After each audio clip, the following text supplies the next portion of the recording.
அனைத்து சகோதர சகோதரிகளுக்கும் என்னுடைய அன்பார்ந்த வணக்கம்.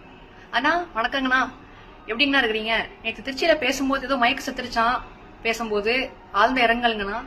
அப்புறம் வழக்கம் போல எதை வச்சு பப்ளிசிட்டி வாங்குறதுன்னு தெரியாம பிஜேபி எழுத்து பேசுனீங்களாமா, ஏதோ பாசிச பாஜக பாய்சன் திமுகன்னு பஞ்சஜலாக்கெல்லாம் பேசுனீங்களாமா. நான் சூப்பரா இருந்துச்சுங்கன்னா வேற லெவலுங்கண்ணா. ஆனா அந்த பாசிச பாஜகன்னு அப்பப்ப சொல்றீங்களே, பாசிசம்னா என்னன்னு அர்த்தம் தெரியுமாங்கண்ணா? உங்களுக்கு தெரியலன்னா இப்ப சொல்றேன், நல்லா காது கொடுத்து தெளிவா கேட்டுக்கங்கண்ணா. நீங்க மட்டும் இல்லைங்கன்னா அனில் குஞ்சன்ஸும் சேர்த்து கேட்டுக்கங்கண்ணா.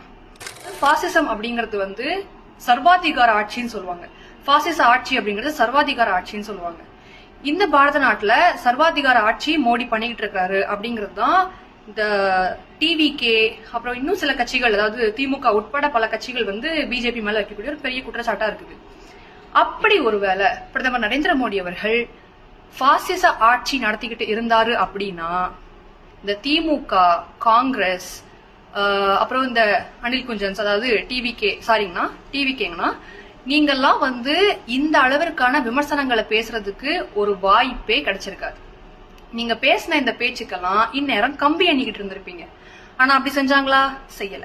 இன்னைக்கு வரைக்கும் ஆல் ஓவர் இந்தியா மீடியாவுக்கு முழு சுதந்திரம் கொடுக்கப்பட்டிருக்குது.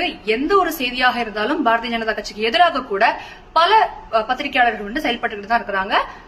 மத்திய அரசுடைய குற்றங்களோ எதுவா இருந்தாலுமே அதை வெளியில கொண்டு வரதுக்கான ஒரு மீடியாக்கள் இன்னும் இருக்கதான் செய்யுது. குற்றம் செஞ்சாலும் செய்யலனாலும் அதை வந்து பிஜேபி இப்படி பண்ணாங்க, பிஜேபி அது பண்ணாங்க, அது பண்ணாங்க, இது பண்ணாங்க, அதுக்கு அகேன்ஸ்டான மீடியாஸ் இருக்கதான் செய்யுது. பாசிச ஆட்சியில அப்படிலாம் இருக்கிறதுக்கு எந்த ஒரு வாய்ப்பும் கிடையாதுங்கண்ணா. அதே மாதிரி ஓட்டுரிமை, ஓட்டு போடுறதுக்கு எந்த ஒரு பிஜேபி காரனும் போயிட்டு நீ வந்து பிஜேபிக்கு ஓட்டு போடணும், நான் வெட்டிடுவேன், குத்திடுவேன் சொல்லி மிரட்டுற எந்த ஒரு பழக்கமும் பாரதிய ஜனதா கட்சி கிடையாதுண்ணா. அதே பாசிச ஆட்சி எங்க நடக்குது நான் சொல்லவா? வெஸ்ட் பெங்கால் போனீங்கன்னா உங்களுக்கு தெரியும். மம்தா பானர்ஜிக்கு ஓட்டு போடலன்னா குண்டாஸ் வச்சு அடிக்கிறது, அவங்களை வந்து கொலை மிரட்டல் பண்றது, இதெல்லாம் அங்கதான் நடக்குதுங்கண்ணா. அதனால பிஜேபி வந்து பாசிச ஆட்சி பண்றாங்கன்னு சொல்றதுக்கு ஏதாவது ஒரு உதாரணம் சொல்லுங்கன்னா அதுக்கப்புறம் பாத்துக்கலாம்.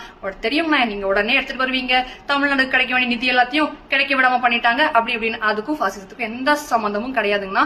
வழக்கம் போல எழுதி கொடுத்ததை வாசிச்சுட்டு சரி அதை விட்டுருங்க, அதை பத்தி நம்ம பேச வேண்டாம், பேசி பேசி எங்களுக்கே போர் அடிச்சிருச்சு. அப்புறம்னா பாசிசத்துக்கு இன்னொரு உதாரணமும் சொல்றேன், அதையும் நல்லா கேட்டுக்கோங்கன்னா. இந்த காங்கிரஸ், இந்த திமுக எல்லாம் பண்றாங்க தெரியுமா? ஒரு கட்சி வந்து நடக்கிறதே வந்து எனக்கு அப்புறம் என்னோட பையன், என் பையனுக்கு அப்புறம் என் பேரன், என் பேரனுக்கு அப்புறம் என் கொள்ளு பேரன், இப்படி போகுது இல்லைங்கன்னா. இது கூட ஒரு விதத்துல பாசிசம் தாங்கன்னா. அதாவது பொதுவான விஷயங்களுக்கு, பொது செயல்பாட்டுக்கு எதிராக செயல்படக்கூடிய எல்லாமே வந்து பாசிசத்துக்குள்ள வருங்கண்ணா. அதாவது ஒரு கட்சி வந்து எங்களை தாண்டி வேற யாரு மூலமாவும் நடக்கக்கூடாது, அது நடந்துச்சுன்னா எங்க குடும்பம் மட்டும் தான் பண்ணணும் அப்படிங்கிறது கூட ஒரு விதமான பாசிச ஆட்டிடியூட் தாங்கன்னா. நீங்க இதே பாசிச கேள்விய காங்கிரஸையும் திமுகவையும் பார்த்து கேட்கலாங்கன்னா. அப்படி இல்லைன்னா உங்க காலத்துக்கு அப்புறம் நீங்க எப்படி உங்க பையனை தான் கொண்டு வந்து கட்சி நிறுத்த போறீங்க, நீங்க கூட உங்களையும் கூட பிளேம் பண்ணிக்கலாங்கன்னா. அதனால நீங்க தயவு செஞ்சு பாஜக பாசிச ஆட்சி பண்றாங்க, பாஜக வந்து பாசிச கட்சி, இதெல்லாம் பேசுறதுக்கு முன்னாடி பிஜேபி எந்த இடத்துலயாவது ஒரே பதவிக்கு எனக்கு அப்புறம் என் பையன், என் பையனுக்கு அப்புறம் என் பேரன் அப்படி சொல்லி வச்சிருக்கான்னு தெரிஞ்சுக்கிட்டு பேசுங்க. அதே மாதிரி பாசிசம்னா என்னங்கறத தெரிஞ்சுக்கிட்டும் நீங்க பேசுங்கண்ணா. இதெல்லாம் விட முக்கியமா உங்களோட கட்சி தொண்டர்களுக்கு ஒரு பொதுக்கூட்டம், ஒரு மீட்டிங்னு வரும்போது எப்படி நடந்துக்கணுங்கிறத சொல்லி கொடுங்கண்ணா. ஒரு முக்கிய பத்திரிகையாளரை வந்து கழுத்துல வந்து டிவிகேயோட துண்டை போட்டு டான்ஸ் ஆடுறது, அவங்களை வந்து அவங்களுடைய வேலையை செய்ய விடாம தடுக்கிறது, இருக்கக்கூடிய எல்லா ப்ராப்பர்ட்டிஸையும் உடைச்சு போடுறது, அவதூறு பரப்புறது, அவதூறா பேசுறது, இதெல்லாம் தான் உங்க கட்சியோட அடிப்படை கொள்கையா நீங்க வந்து இப்போ வந்து கடைபிடிச்சிட்டு இருக்கீங்கன்னா. நீங்க மட்டும் இல்லைங்கன்னா உங்க கட்சி தொண்டர்களும் அப்படிதாங்கன்னா இருக்காங்க. ஏன்னா மக்களுக்கு என்ன செய்ய போறோங்கிறத இப்போ வரைக்கும் நீங்க சொல்றதே கிடையாது. நீங்க சொல்றதெல்லாம் பாசிச பாஜக, பாய்சன் திமுக, இப்படி பஞ்சு டைலாக் தவிர உங்க வாழ்ந்து எதுவும் வர மாட்டேங்குதுன்னா அதே மாதிரிதாங்கன்னா உங்களுடைய தொண்டர்களும் வந்து ஃபாலோ பண்ணிட்டு இருக்காங்க. பாவங்க, நான் ஸ்கூல் பிள்ளைங்க வச்சு கட்சி நடத்திக்கிட்டு இருக்கிறீங்க, பாத்துங்கண்ணா. நன்றிங்கண்ணா.